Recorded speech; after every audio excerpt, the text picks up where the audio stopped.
ഇപ്പോഴത്തെ കുട്ടികൾക്ക് അറിയുമോ സീംപാൽ എന്താണെന്നും കൊളസ്ട്രോൾ മിൽക്ക് എന്താണെന്നൊക്കെ ഉള്ളത്? പണ്ടൊക്കെ നമ്മളെ വീട്ടുകളിലെ പശു ഉണ്ടാകുന്ന സമയത്ത് നമ്മൾ കണ്ടിട്ടുണ്ട് ഇതിനെ, അതായത് പശുവിൻ്റെ ആദ്യത്തെ പാലേ. അന്നേരം എനിക്ക് എൻ്റെ ഫ്രണ്ട് കൊണ്ടു തന്നതാണ്. അവൾ നാട്ടിൽ പോയിട്ട് വന്നപ്പോഴത്തെ ഒരു കുപ്പി പാല് കൊണ്ടു തന്നു. ആദ്യം ഞാൻ വിചാരിച്ചു മാംഗോ ജ്യൂസ് അങ്ങോട്ടാണ്. പിന്നെ പുള്ളിക്കാരത്തി പറഞ്ഞു അല്ല ഇത് സീംപാലാണെന്ന് പറഞ്ഞു. അങ്ങനെ എന്നാൽ പിന്നെ ബർഫി ഉണ്ടാക്കാമെന്ന് വിചാരിച്ചു.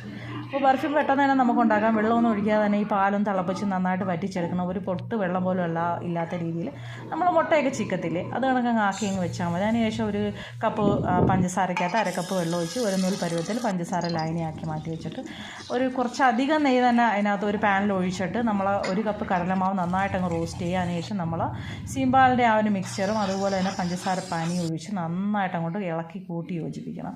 ഒരു 2 മിനിറ്റ് അടുപ്പിൽ ലോ ഫ്ലെയിമിലിട്ടങ്ങ് യോജിപ്പിച്ചതിന് ശേഷം ഒരു പാത്രത്തിൽ നെയ്യ് തടവിയിട്ട് ഇതൊന്ന് നമുക്ക് 2 മണിക്കൂർ അങ്ങ് സെറ്റ് ചെയ്യാൻ വയ്ക്കാം കേട്ടോ.